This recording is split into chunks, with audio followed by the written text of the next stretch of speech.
Welcome to today's webinar. Sterility and Alternative Sterility Testing is presented by Andrew Taylor, Microbiology Lab Supervisor for ARL Biopharma. Andrew joined ARL in 2014 after working as a research microbiologist at the Centers for Disease Control and Prevention in Atlanta, Georgia. He holds a Bachelor of Science in Zoology Biomedical Sciences from the University of Oklahoma and a Master of Science in Forensic Sciences from Oklahoma State University. This webinar is ACPE accredited and worth 1 contact hour. To earn CE credit, complete the evaluation on the last slide of the presentation handout. After today's live session, we will send a follow-up email with the recording and evaluation link. Submit questions using the GoToWebinar toolbox on the right side of your screen under the Questions tab. We will answer the questions following the presentation. Thank you for joining today's session. Okay, thank you very much, Amy. Today I'll be discussing sterility and alternative sterility testing. Brief disclosure, I am an employee at ARL Biopharma. However, today I'm speaking in an individual capacity and not as a representative for any organization or company. As Amy mentioned, here's the information regarding the contact hours. At the end of this presentation, there'll be a QR code to scan and proceed with the CE credit associated with today's presentation. So 4 primary learning objectives or topics I'll be discussing today are the sterility testing requirements as discussed in USP 797 and USP 71. I'll be discussing different sterility testing methodologies. We'll then talk about rapid sterility test methods and the method validation requirements listed in USP. And then we'll go through a few examples of some sterility certificates of analysis to give examples on what information should be included in those. So we know USP 797 gives direction and requirements to be followed in order to minimize harm to patients that receive compounded sterile pharmaceutical products. One of the parameters mentioned is the ensuring microbial contamination or non-sterility is managed and understood. So that's going to be the primary topic of today's discussion.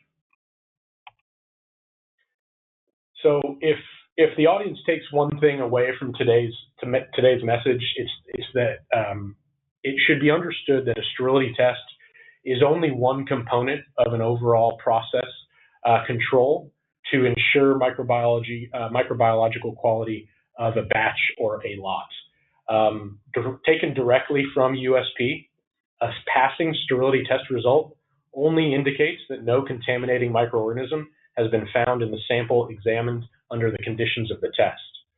So for complete or more thorough assurance that a batch or lot is sterile, a sterility test should be coupled with validated sterilization procedures, proper aseptic technique, proper training procedures, primary engineering controls, and so on. So again, a sterility test is not the end-all be-all, but just one component of an overall process control for ensuring the microbiological quality of a batch of product. So when is sterility testing required? This table is taken as a summary from USP 797. Sterility testing is required when the probability of microbial growth during storage increases. So those category 1 CSPs, which have a very short time period between manufacture or compounding and use, do not require sterility testing. However, when that time period for use starts to get extended with longer BUD assignments for category 2 CSPs and all category 3 CSPs, that's when sterility testing is required according to USP 797. So how is sterility testing performed? USP 797 gives direction to perform it in accordance with the direction listed in USP 71. It also offers language that allows for validated alternative methods according to USP Chapter 1223 to be used, and I'll talk a little bit more about that later in the presentation in more detail. One other important topic that I'll mention multiple times throughout today's presentation is that of method suitability and the requirement that method suitability testing be performed for each different product formulation. for each sterility test method chosen. So again, I'll highlight that a few different times in today's presentation, but that is absolutely an important takeaway. Sampling should be performed for sterility testing in accordance with the direction in both USP chapters, which give explicit quantities on number of containers, as well as the quantity from each container that must be tested for a sterility test. I have a few examples on a few slides from now where we'll go into specific sampling requirements to comply with the direction in the USP chapters. Pretty much all regulatory guidance on the topic also includes that any sterility test failure or a not sterile test result is coupled with an investigation. That investigation should include an identification of the contaminating microorganism where possible. It should also list out any corrective actions or root causes that were found during the course of that investigation. One important note is that investigation should be both from the compounding or the manufacturer side, as well as the lab performing the sterility test side. So you want to encompass both of those processes in that investigation to determine where or how that not sterile result may have come about. As I mentioned, method suitability is an extremely important component of the overall conversation about sterility testing. So again, it must be demonstrated for each unique formulation. And what method suitability is essentially doing is demonstrating that the chosen sterility test method is appropriate and can detect microorganisms should they be present in a product. So I'll talk a little bit more about the specifics of method suitability testing now. USP 71 gives direction on how to perform method suitability for a sterility test. It lists these 6 microorganisms that vary both between bacteria and fungal organisms. They represent a diverse group of microorganisms with respect to their individual properties, what temperatures they prefer to grow at, and so on. So these 6 microorganisms were chosen to represent potential contaminants in a compounded sterile preparation batch. Each one of these is individually inoculated during a method suitability test, where the chosen method must overcome any antimicrobial properties in the test sample so that all of these are demonstrated, the growth of all of these microorganisms are demonstrated, again, during that method suitability test. Speaking about USP 71 specifically, USP 71 lists 2 media types that must be used during a sterility test. The first is fluid thioglycolate medium, or FTG or FTM, as it's often referred as. FTG will support both aerobic and anaerobic bacterial growth for a USP 71 test that's incubated for 14 days, and it's incubated at the higher of the 2 temperatures at 30 to 35 degrees C. And then the other USP 71 test media is tryptocase soy broth, otherwise referred to as soybean casein digest medium, or TSB. That media also supports, in addition to bacterial growth, it supports fungal growth. And for the duration of that USP 71 14-day incubation period, it's incubated at the lower 20 to 25 degrees C.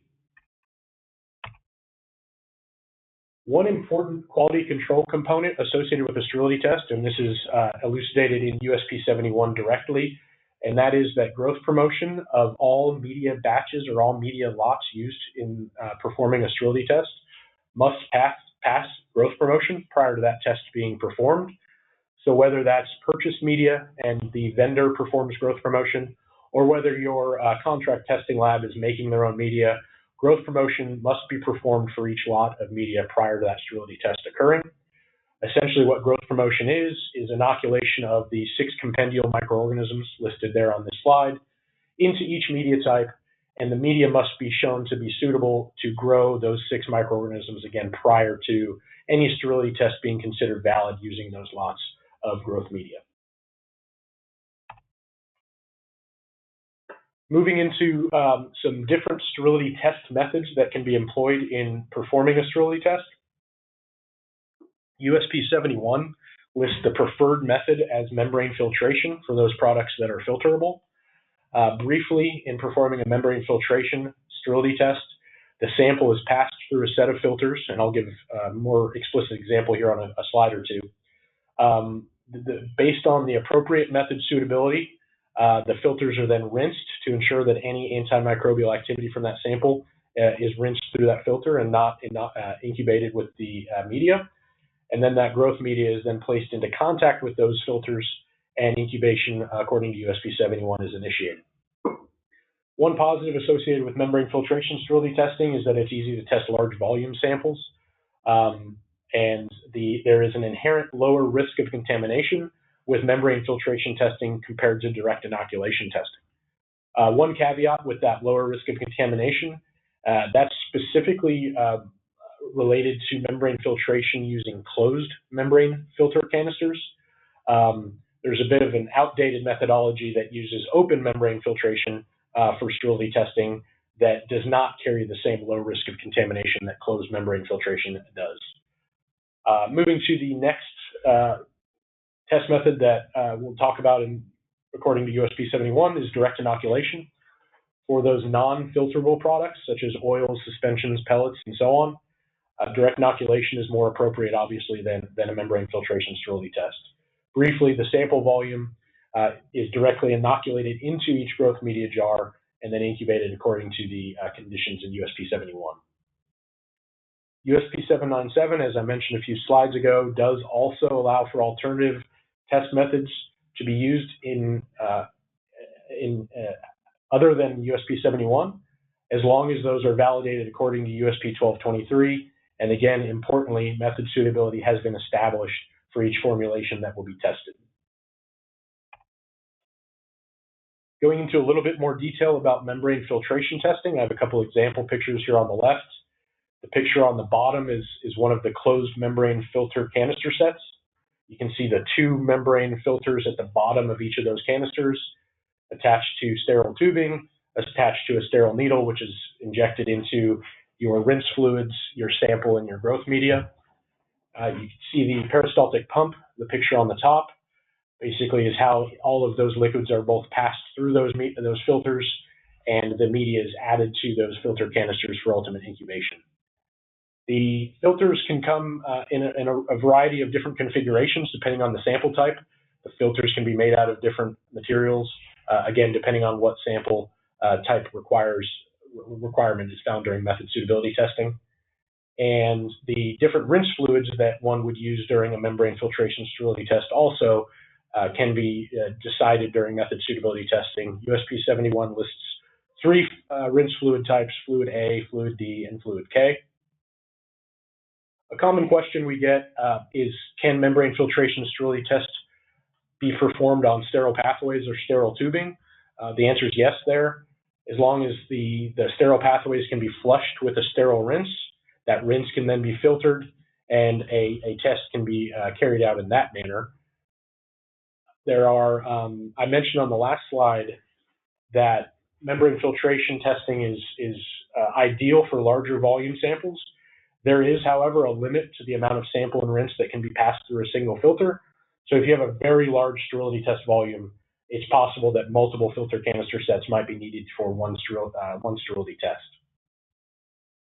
One important thing to note with respect to method suitability using membrane filtration sterility test methods is that it is volume specific. That's why it's important to take into account potential batch size increases in the future as you're performing method suitability using a membrane filtration sterility test.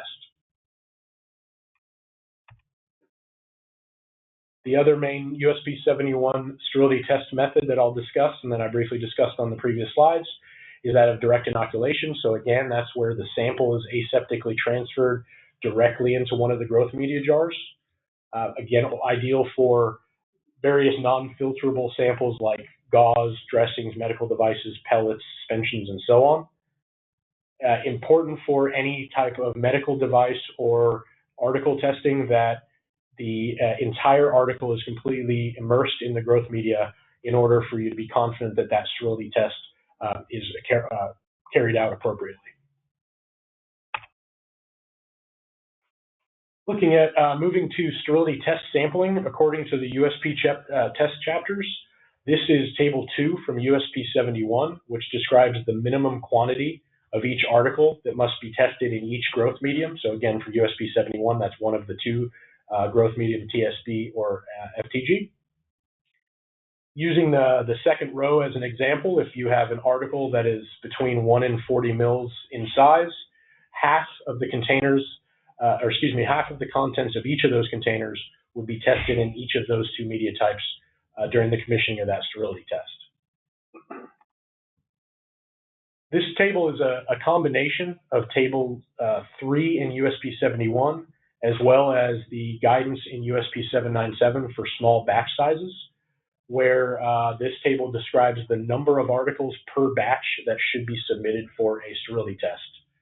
The top row under parenteral preparations that lists 1 to 39 containers, that's taken directly from USP 797, which describes that 10% of those containers, rounded up to the nearest whole number, should be submitted for a sterility test. And then the rest of those rows below there, again, is taken from table 3 in USP 71, which describes what number of articles need to be submitted from larger batch sizes.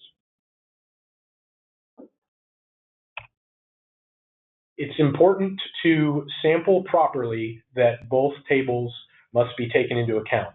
So not only the number of articles to submit, but the amount of each article that must be tested for a sterility test. Both of those need to be taken into account in order to comply with the compendial sampling requirements. It is always best practice to submit sterility tests from articles across a batch from the beginning, middle, and end. Not necessarily best practice to pick from just the beginning or just the end of a run, because that might not be indicative of the microbiological control or state of that entire batch preparation process. As I mentioned on one of the previous slides, any number of articles that comes out to a non-whole number needs to be rounded up in order to meet the sampling requirements. And then one caveat for very small volume articles is any article that is filled with less than 2 mils of product, the number of articles to be submitted for a sterility test must be doubled in order to meet those sampling requirements. So I have a few examples of sampling submissions for a sterility test of different batch sizes here. The first example is a very small batch of 4 10-mil articles that would need to be dispensed to patients. This would fall under the USP 797 small batch size guidance, where 10% of that batch, of course rounded up, should be submitted for a sterility test. So 10% of 4 is 0.4, rounded up to 1. In this case, 5 vials should be made, 1 sent for testing, and 4 dispensed to patients. In this case, it's a slightly larger batch size of 50 10-mil vials. This exceeds that small batch size direction in USP 797, so we proceed directly to Table 3 in USP 71, where 10% of this batch size would also be submitted for sterility testing. So in this case, 5 vials would be submitted for a sterility test to comply with USP 71 sampling guidelines. So once a method suitability has been demonstrated to be appropriate, once the appropriate method has been initiated and a sterility test has been started, and this is speaking directly about USP 71 sterility testing, after that incubation is started, at various intervals during that incubation period, which typically lasts between 14 and 18 days, that growth medium should be visually examined for evidence of microbial growth. After that incubation is completed, if no evidence of microbial growth is found, that product meets the test requirements for sterility, and a pass or a sterile result is then issued. On the other hand, if microbial growth is found during the incubation of that sample of that test, then the sample does not meet the test requirements for sterility, and you have a not sterile or an out of specification result. It's important, and this goes to the importance of an investigation. It's important to note that it is possible that a not sterile or out of specification result can be invalidated if the results of that test can be clearly demonstrated to have not been related to the product as tested. I'll go into some specific examples here on the next slide. So USP 71 lists 4 possible reasons to declare a test invalid. So again, this is in the case of an out-of-specification result. The first being the data from the microbiological monitoring or the environmental monitoring of the sterility testing facility shows some sort of fault or loss of control. This highlights the importance that your testing facility, again, whether that's your internal lab or a contract testing lab, performs adequate EM sampling and or assessment of their environmental control, such that if there was fault or loss of control shown, that can demonstrate that that test result is potentially invalid. During the course of an investigation, you should also ensure that the test procedure was performed correctly and the appropriate method was chosen. In the case that method suitability demonstrated that a membrane filtration test method was appropriate for this sample type or this formulation, but perhaps the analyst accidentally used a direct inoculation test method, that might be another reason to invalidate that result, as that's not a valid test method for that sample. Any lab that's performing sterility testing, again, whether that's a contract testing lab or that's your own internal microbiology lab, should be performing consistent, routine, and concurrent negative controls to assess the materials, environment, and aseptic technique or aseptic processing of the analyst while they're performing sterility tests. So in the case that one of those negative controls also shows microbial growth, that is another reason that that original out of specification result may be declared invalid. And then lastly, again, highlighting the importance of a full investigation, which includes the identification of contaminating microorganisms. Should the identity of the microorganism found in that sample be ascribed unequivocally to either the materials, technique, or facility where that sterility test was performed, that is, again, another reason why that non-sterile result could be declared invalid. If any of those parameters are met, that test can be declared invalid. However, that doesn't necessarily then just jump right to a sterile result. The test must be repeated. The test must be repeated with the same number of articles from the same lot as the original test. After that retest is performed, if no evidence of microbial growth is found, then the product meets the requirements for sterility. However, if microbial growth is found again, the investigation process restarts and you go through that entire investigation again on that retest sample. So going back to one of the important points I started the presentation with, and that is that a sterility test is only a part of an overall quality process to ensure the microbiological quality of a batch. And that's to understand that in absence of gross contamination events, which is uncommon, we know that microbiological contamination of a compounded pharmaceutical batch is not generally uniform. Because we're not submitting all articles for testing, there then is a statistical limitation in finding a contaminated article where contamination is not, again, uniform throughout a batch. So the logical conclusion there is that if a low percentage of a batch is contaminated, it's actually likely that sterility test could still pass. So you want to rely on those other quality processes to, again, assure that the microbiological quality of a batch meets expectations or meets specification. Using that table on the right, I won't go through each of the different examples, but using the third example there, if you're creating a batch size with 1,000 units, where only 10 units are actually contaminated in that batch, you actually have an 82% chance of passing a sterility test and releasing that batch as sterile, even though you, again, have 10 units within that batch as contaminated. So, again, very important that a sterility test is only a part of the overall process control that's in place. Okay, moving to the kind of the second main portion of the conversation today, we're going to move into some alternative or rapid sterility test methods and method validation discussion. So obviously, as the name implies, rapid sterility testing provides results much quicker than your traditional USP 71 14-day test. There are various options which utilize different technologies in order to detect that sample contamination. As I mentioned on one of the first few slides, USP 797 does have language where it allows for alternative sterility test methods to be used, as long as during that method validation it has been found to be non-inferior to USP 71 testing. This table is taken from USP 1223, and it highlights a number of different rapid microbiological methods. For the purposes of today's presentation, I'm going to highlight a few examples from some of the more common rapid microbiological methods used for testing of pharmaceutical products, and that's of ATP bioluminescence, CO2 detection, and solid phase cytometry. Within rapid microbiological methods, there are essentially two main categories, that which are growth-based and those which are non-growth-based. So in discussing the growth-based methods, there still is required a growth stage for those microorganisms to grow to a point where they can be detected. And depending on the assay chosen, they rely on various detection methods of different growth indicators rather than the visible growth that's necessary for a USP71 traditional sterility test. On this slide are three examples of growth-based rapid microbiological methods that are pretty common right now for use in testing of pharmaceutical products.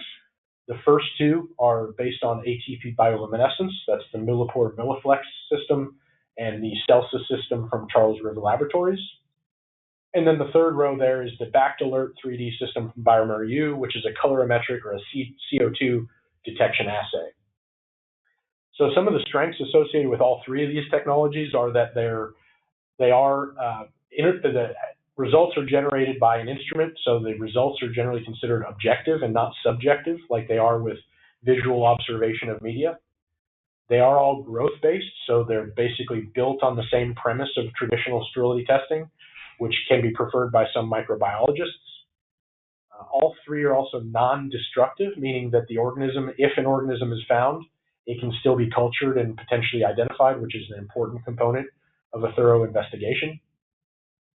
The Celsis system, or the Celsis assay from Charles River, also offers some strengths associated with the number of different sample types that can be tested, meaning that both direct inoculation and membrane filtration test setup can be utilized with that assay. So it offers a lot more flexibility in sampling types than these other two examples on this slide.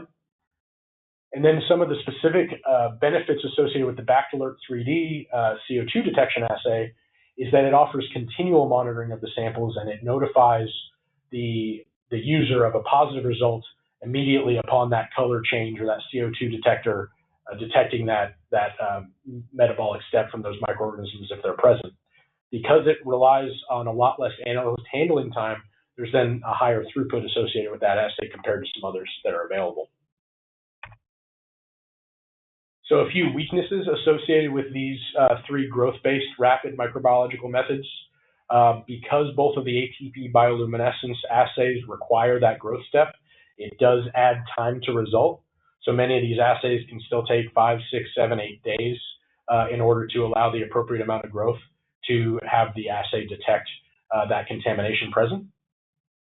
Both the Milliflex from Millipore and the Bactalert 3D system require their samples to be filterable, so that limits some sample types from being tested using those two assays. In case of the Celsis assay from Charles River, it's been demonstrated to detect certain non-microbial ATP, so in testing of certain biological products or biologically derived products, you might have some assay interference that has to be overcome or understood during method suitability testing.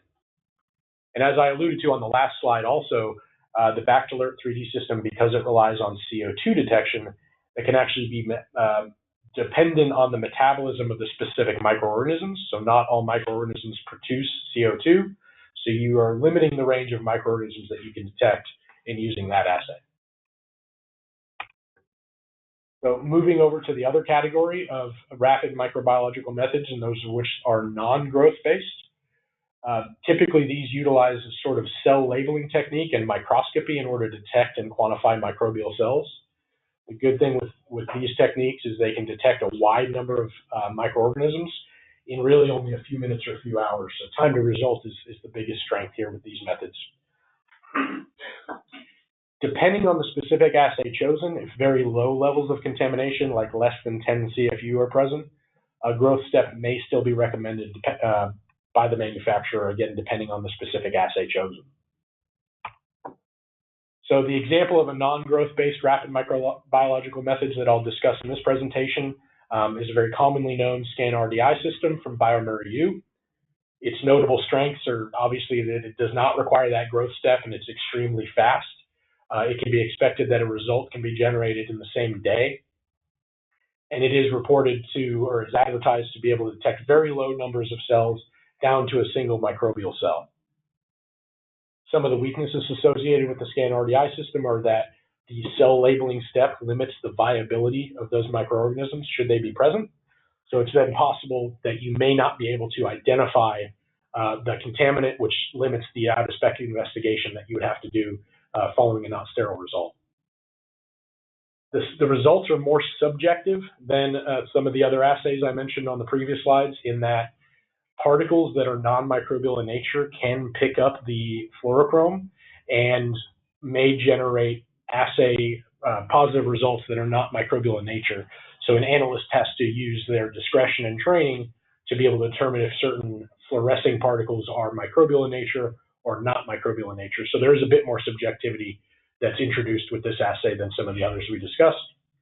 And then, as I mentioned on one of the previous slides, test samples must be filterable to be used with the scan RDI system, which again potentially limits the number and type of samples that you can test with this technique.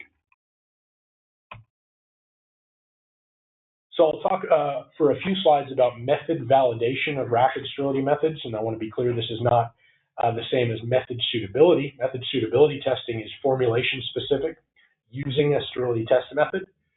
This is speaking about the validation of a unique or alternative sterility test method, typically rapid sterility. So as I've said a few times in the presentation, USP 797 directly refers to chapter USP 1223 for the validation of any alternative microbiological methods. There are also plenty of other guidance documents. One example out there is the PDA Technical Report 33, which again discusses the validation of new microbiological testing methods that are available in order to perform an appropriate and thorough and robust method validation for any kind of rapid sterility method chosen. It's important to note that many rapid methods and specific product validations have been approved by all sorts of worldwide regulatory agencies, including the FDA. However, no blanket approval for any one specific technique or assay has been given to date. So looking at the rapid method validation direction as listed in USP 1223, the table included here is taken directly from that chapter, where it lists a number of different validation parameters that must be met in order to consider a method valid. For the purposes of a sterility test, being that that is a qualitative test and that you have a pass or fail result, not a numerical value, the 6 validation parameters that should be included according to USP 1223 for an appropriate method validation of a rapid sterility method are specificity, limit of detection, robustness, repeatability, ruggedness, and equivalency. I won't go into all those in detail for the purposes of this conversation, but the definitions therein are all listed within USP 1223.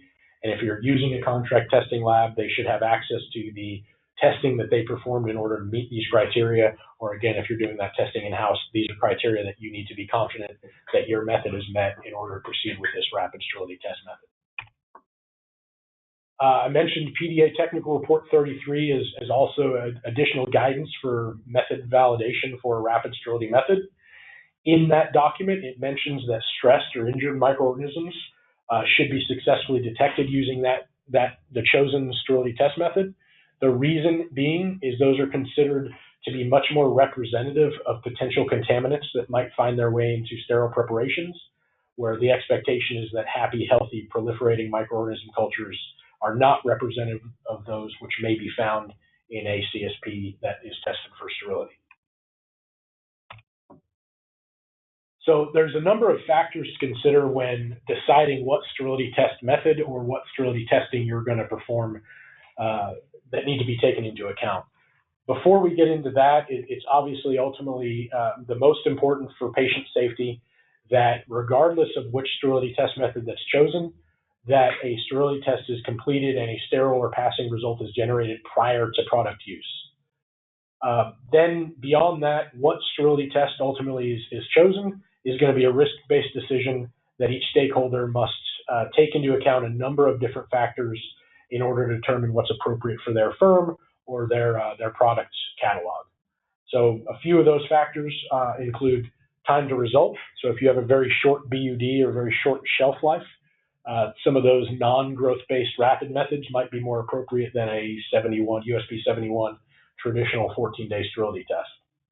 The specificity, so you want to be confident that the range of microorganisms that can be detected during in performing an assay is appropriate for what you need. So as I mentioned, there are certain assays that have limited ranges of microorganisms that they can detect, maybe based on the metabolism of those microorganisms and so on. The sensitivity of the assay is extremely important. You want to be very confident that you can detect low contamination levels because, again, you're not usually expecting gross contamination events in sterile preparations. USP 71 lists a must of less than 100 CFU to be able to be detected in a sterility test. Again, many of the assays that I've discussed in this presentation can detect very low levels, even down to 1 CFU, so that's another important factor to consider. Sampling size, you want to make sure that you understand the sampling requirements that you're trying to adhere to and make sure that it consumes the appropriate portion of the available product that you're intending to dispense. Product attributes, meaning, if your products are not filterable, if you make only pellets, that's going to limit what sterility tests ultimately you're going to be able to move forward with and execute for those samples.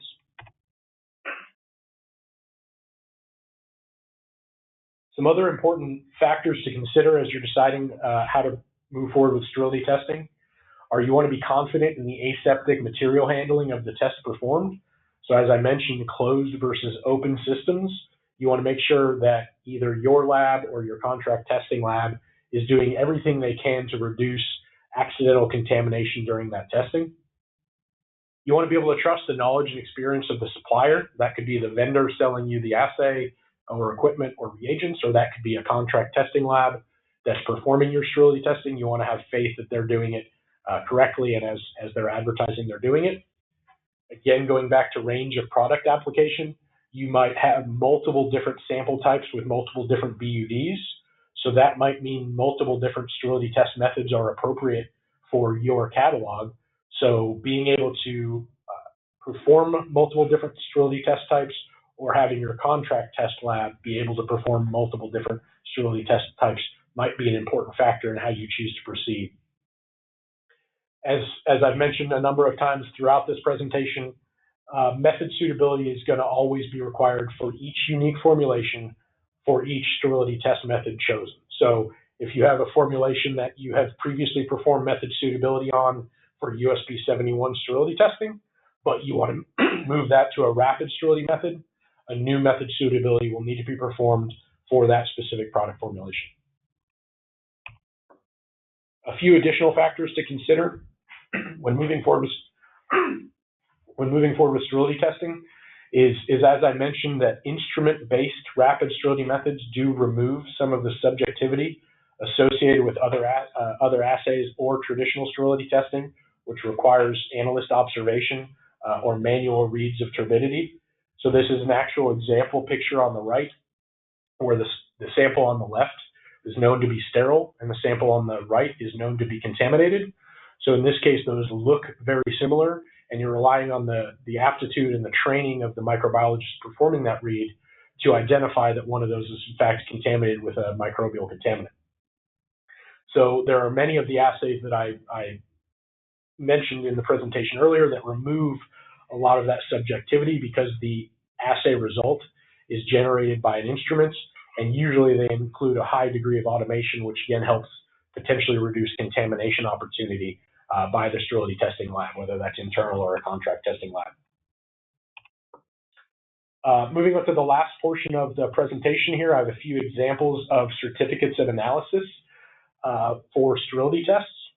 The first example is for a traditional sterility test. A few of the components you want to ensure that are always present on any kind of certificate of analysis. Obviously, you're going to have your product lot number so that you can tie that back to your records, your batch records, to ensure that you have this final sterility test result associated with all of your quality documents for this batch. You should have reference to the sterility test method. This C of A includes a method USP 71, as I mentioned.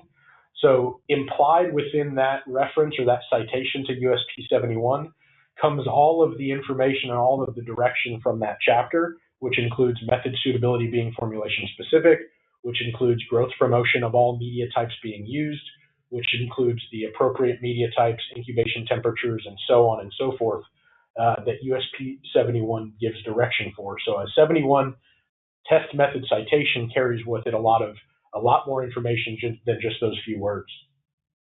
You then obviously have the test result. In this case, it'd be sterile or not sterile, or potentially a pass or fail, depending on how the lab that you use reports those results.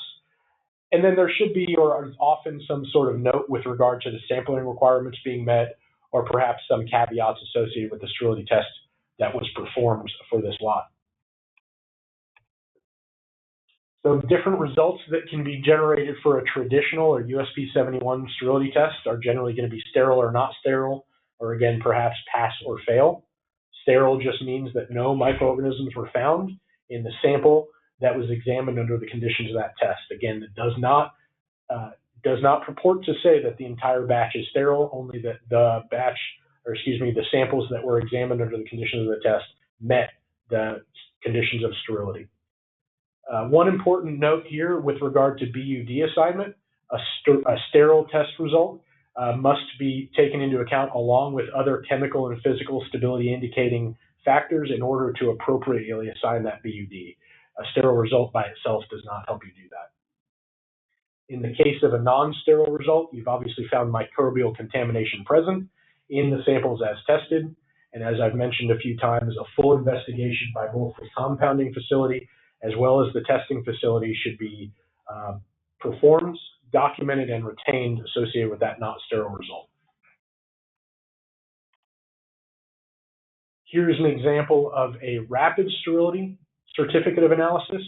Again, you're going to see that product lot number that's going to tie that back to the compounding facility's batch records.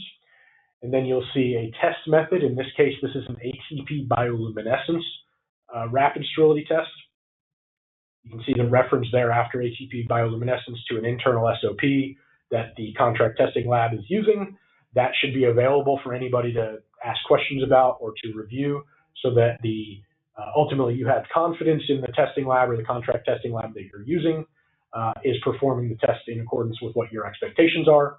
You'll have a test result, in this case, again, sterile, and then you will have some test information or notes associated with the test as performed. So that might be sampling notes. In this case, it's a note regarding the fact that this method was validated according to USP 1223, as I've mentioned a few times in this presentation. So it's possible that an alternative or rapid sterility test result might introduce the potential for an inconclusive test result. So you will still have a sterile or not sterile or a pass or fail result be generated when appropriate. But it's possible that an inconclusive or a results not reportable outcome is found, and that might just mean that some other sort of contamination or assay interference was detected in performing that assay. It just means that the result as generated may not have been due to microbiological contamination, and as such, a result can't be reported. So depending on the lab that you're working with, or perhaps your own internal SOPs, that might vary a little bit lab to lab. It's just important that you understand that what an inconclusive or results not reportable means should you ever receive that. So again, just here's a few of the topics we discussed today in the presentation, and I really appreciate your time, and I think at this point we'll open up the conversation for some questions. Wonderful. Thank you, Andrew, for the great session. As Andrew mentioned, we will now start the Q&A segment of today's webinar. Brian Kelly, Director of Business Development, is also on the call. Questions may be submitted using the GoToWebinar toolbox on the right side of your screen under the Questions tab.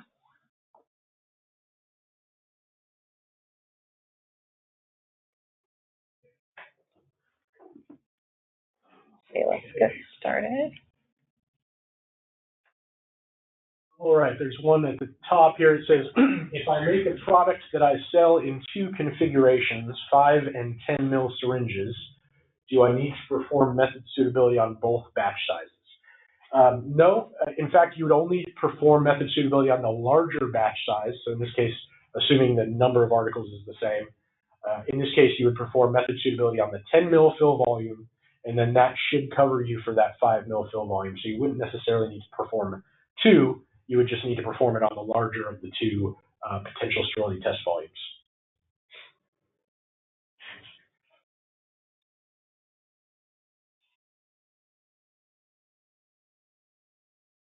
Okay, here's another one for method suitability testing. Is it the volume of the sample or number of doses dictate the sample needed for a method suitability test?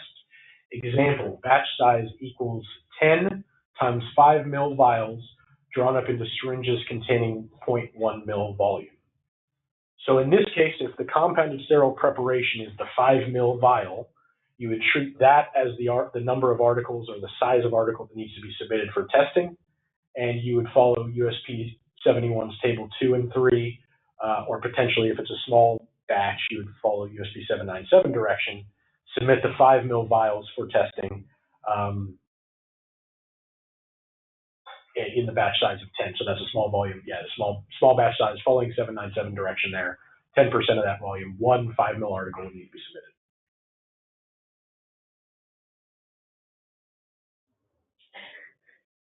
So the next one has to do with rapid sterility testing. It asks, is rapid sterility testing allowed or accepted by different states in place of USP 71 sterility testing, specifically referring to the state of California? Yes, as far as we're aware, all states now allow rapid sterility testing in place of 71, including California.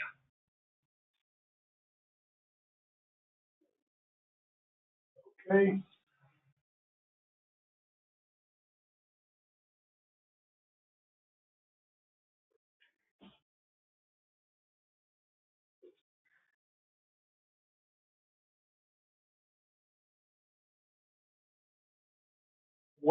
Here's a question about sterility.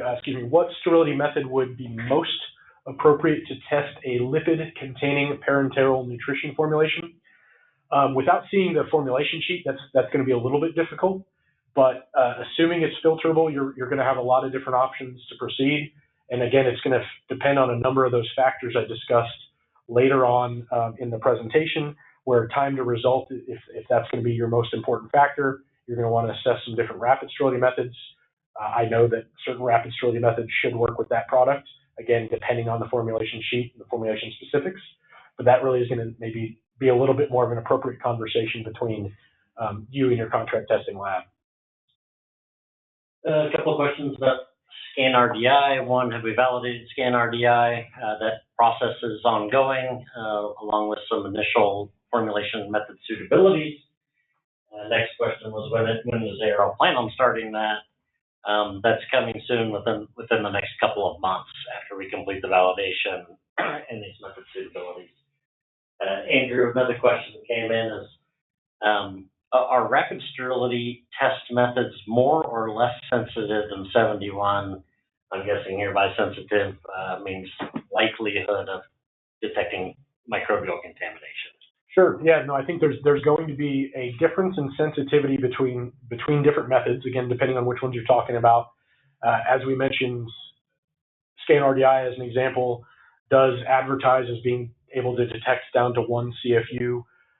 We've demonstrated internally that in performing our method validation of Celsus, the ATP bioluminescence assay from Charles River, that it detects down to a very low level, less than 1 CFU per mil.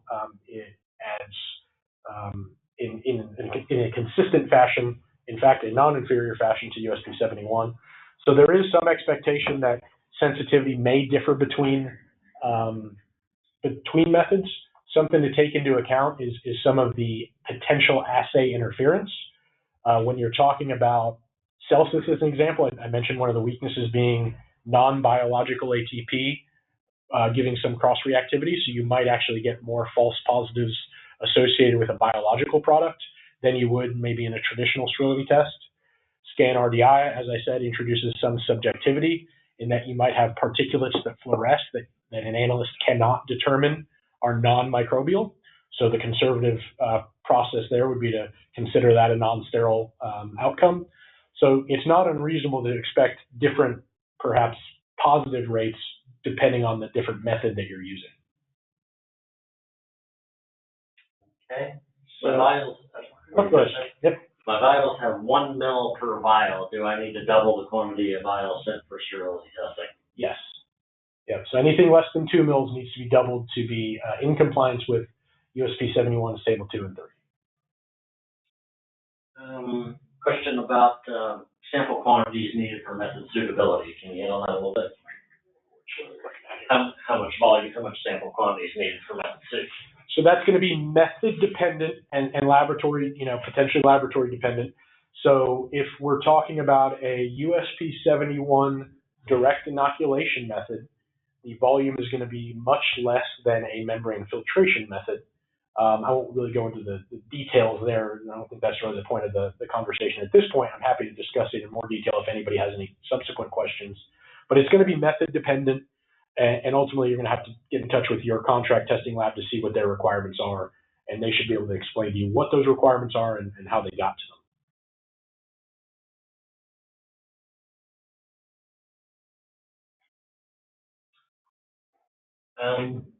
Question here, you described some scenarios in which a non-sterile test result can be invalidated. Mm-hmm. Is that described in 71 or is that potentially laboratory specific? The 4 bullets that I listed on the slide regarding potential reasons to invalidate a sterility result were taken directly from USP 71. Paraphrased, to be exact, but those 4 are the 4 listed possible ways that USP 71 allows for a result to be invalidated. Can you elaborate more on the membrane filtration process and how that impacts the sample and prepares it for sterility testing? If I understand the question, so maybe a direction I'm going to take that is why does USP 71 say that membrane filtration is better than direct inoculation when a product is filterable? And that's because you're basically removing any of the antimicrobial activity or the sample effects that you might see from a sample from that test. You're passing it through a filter, you're rinsing it, so that anything left on that filter really should just only be contaminants if present, and anything that's not filterable. So if you want to compare that to, say, a direct inoculation test, I'm inoculating my product directly into the media. It never goes anywhere other than sits in that media. And so any antimicrobial properties that are present maintain present throughout that entire incubation period. And it's just a test that is a little less robust with regard to the differences in batches, the differences in slight ingredient differences or pH differences that you might encounter during a sterility test. So I'm not sure if that's exactly the direction that was intending to go, but that's why I believe, or that's why it's understood that membrane filtration is the preferred method where possible. There. Another question related to the invalidation, or as this person put it, appeals a non-sterile test result. So the concern is, what if I perform the retest? The retest still shows it's not sterile from the same batch, but the whole batch has already been dispensed. I'll actually take that one. Yeah. So the old 797 used to allow for dispensing a batch before the sterility test was completed, as long as or if daily sterility reads are occurring during the incubation period. So that's daily. That's Saturday, that's Sunday, that's Christmas Day, that's every day. So if you're doing that or had been doing that, you need to make sure that daily sterility reads are really occurring, or you're not meeting the spirit of the chapter. However, the new 797 has removed that. You are no longer allowed to dispense a batch before the sterility test is completed. So there shouldn't be, if you're following 797, there shouldn't be any scenario in which you already dispensed a batch and then find out the product's non-sterile. That's part of the reason why we're talking about rapid sterility test methods, because in combination with that change and the shorter BUDs, rapid sterility has become a real popular conversation here. Is sterility testing over time needed for BUD dating to be extended together with potency over time? There's a lot there, but potency over time, if you conduct that, you must use a stability indicating test method. So standard traditional potency testing doesn't meet the spirit of the new 795 or 797. And should sterility testing occur over time? Yes, probably. And why I'm a little non-specific on that answer is So you have to demonstrate that the product can maintain its microbiological properties throughout the BUD period. So commonly people do sterility testing over time, yes. However, FDA put out a document where they suggested that it's better to perform container closure integrity test on the container closure system as opposed to doing sterility over time. And the reason why FDA said that is because of the weaknesses Andrew talked a little bit about was the strategy for sampling the batch might not give you a real good indicator as to the sterility of the entire batch. So FDA prefers a container closure integrity test as opposed to sterility testing over time.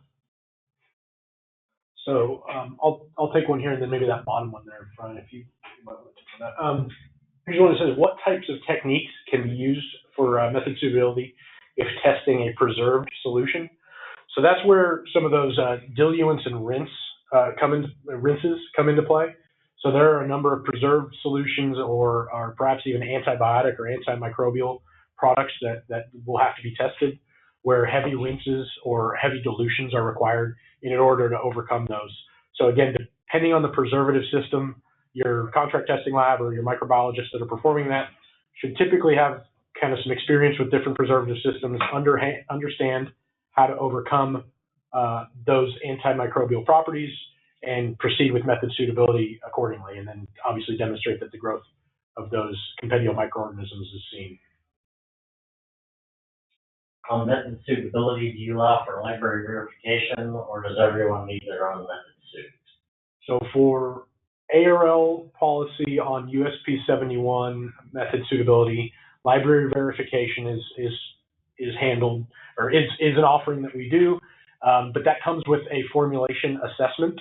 So formulation sheet must be submitted, all components, and that includes vehicles, that includes preservative systems, again, obviously, ingredients, concentrations, and so on are taken into account, such that if anything in the referenced formulation is actually at a lower concentration, that's not an appropriate reference, and method suitability will need to be performed. Thank you, Andrew and Brian. As a reminder, to receive CE credit, complete the evaluation link on the last slide of the presentation handout. Thank you for attending today's webinar.